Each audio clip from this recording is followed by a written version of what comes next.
Kenalin, namaku Rudi. Aku tinggal dan besar di pinggiran kota Bandung. Di sini aku mau ceritain satu kejadian mistis yang kejadiannya udah cukup lama sih. Tapi nggak tahu kenapa sampai sekarang cerita itu selalu ninggalin bekas di pikiranku. Ya, mudah-mudahan dengan aku ceritain pengalaman ini sedikit bisa ngelegain buat aku atau bisa juga jadi hikmah buat kamu.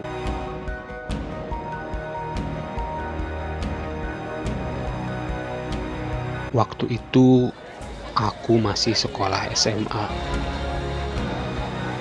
dan kebetulan lagi sibuk-sibuknya dengan kegiatan di sekolah. Waktu SMA memang aku dipercaya jadi wakil ketua OSIS. Dan menjelang perlombaan antar sekolah seprovinsi, aku dan beberapa teman sibuk dengan persiapan sehingga terpaksa harus pulang sampai malam.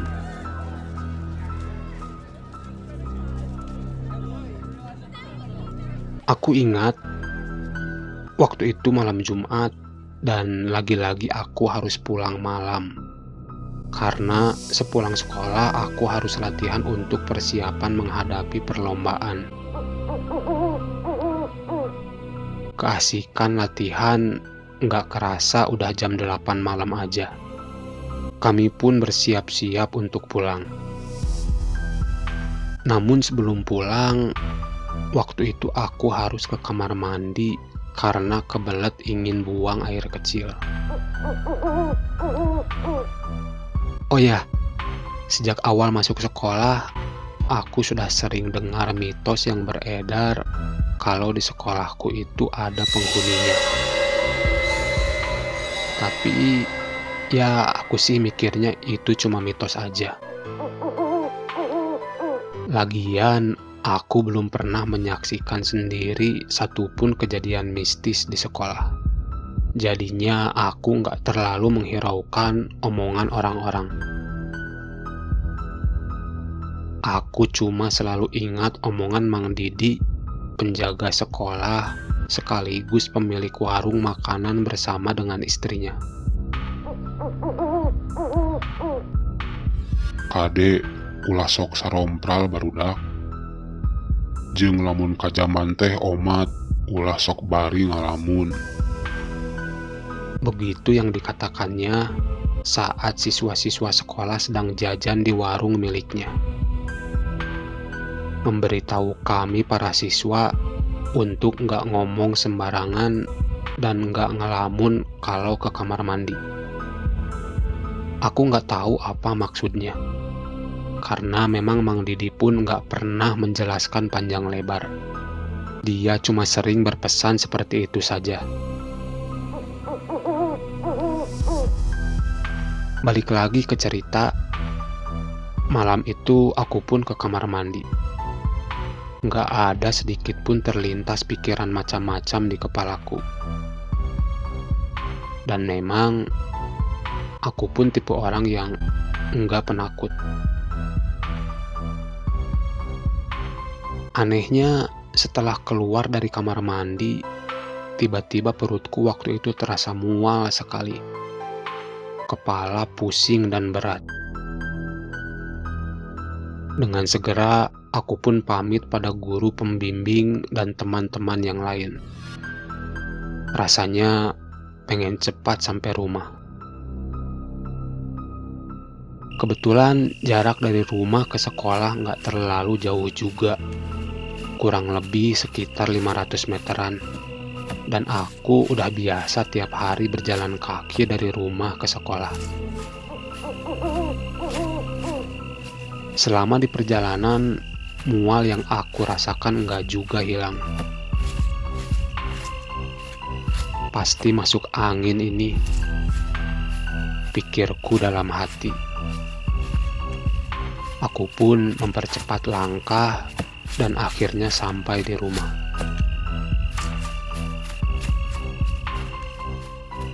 Ketika aku masuk ke halaman rumah, nggak tahu kenapa, sekelebat aku merasa seperti ada sosok yang berdiri memperhatikanku dari seberang jalan. Tapi karena waktu itu badan sudah terasa capek banget, aku pun nggak terlalu menghiraukannya dan berpikir kalau itu cuma halusinasi saja, efek dari badan yang lemah. Sampai di pintu rumah, aku pun mengeluarkan kunci dari dalam tas untuk membuka pintunya. Tidak ada siapa-siapa di rumah karena ibuku biasa pulang kerja dari pabrik jam 10 malam. Sedangkan bapakku yang seorang supir taksi, mungkin memang saat itu harus kerja sampai malam juga. Lalu aku mulai membuka pintu dengan kunci cadangan yang aku bawa. Tapi karena memang kuncinya tergabung dengan kunci-kunci lain dalam satu gantungan, lumayan lama buat aku ngebuka pintunya. Ditambah konsentrasi yang buyar. Pada saat aku berusaha membuka pintu, rasanya perasaanku semakin tidak enak. Ditambah lagi mual yang makin menjadi. Dan yang bikin aku heran, tiba-tiba ada perasaan takut dalam hatiku. Aku merasakan seperti ada seseorang di belakangku. Dengan rasa takut dan rasa penasaran yang kuat, aku pun memberanikan diri menoleh ke belakang. Syukur, ternyata tidak ada apa-apa di belakang. Sesuai keyakinanku yang udah biasa tinggal di rumah sendirian. Akhirnya aku pun berhasil membuka pintu dan masuk ke dalam rumah. Rasanya ingin cepat-cepat berbaring di kasur. Spontan aku mengucapkan salam ketika masuk karena memang sudah terbiasa seperti itu. Kututup pintunya dan gak lupa kukunci lagi dari dalam. Setelah mengunci pintu, aku pun membalikkan badan langsung menuju ke arah kamar. Betapa kagetnya aku saat itu. Tidak jauh dari tempat aku berdiri, aku melihat sesosok makhluk dengan wajah yang hancur dan menyeramkan. Mataku terbelalak melihatnya. Aku merasa nggak berdaya. Badan rasanya gemetaran dan kaku.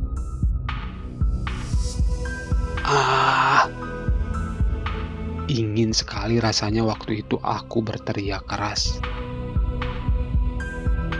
Tapi nggak tahu kenapa aku nggak bisa ngeluarin suara sedikit pun. Kulihat makhluk itu seperti mendekat, semakin mendekat, hingga badanku terasa lemas dan jatuh di lantai.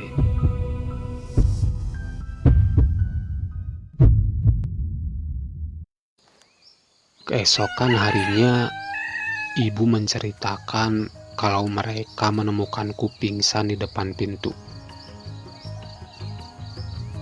Sejak saat itu, aku selalu pulang ke rumah kakek dari sekolah, menunggu ibu atau bapak sampai duluan di rumah.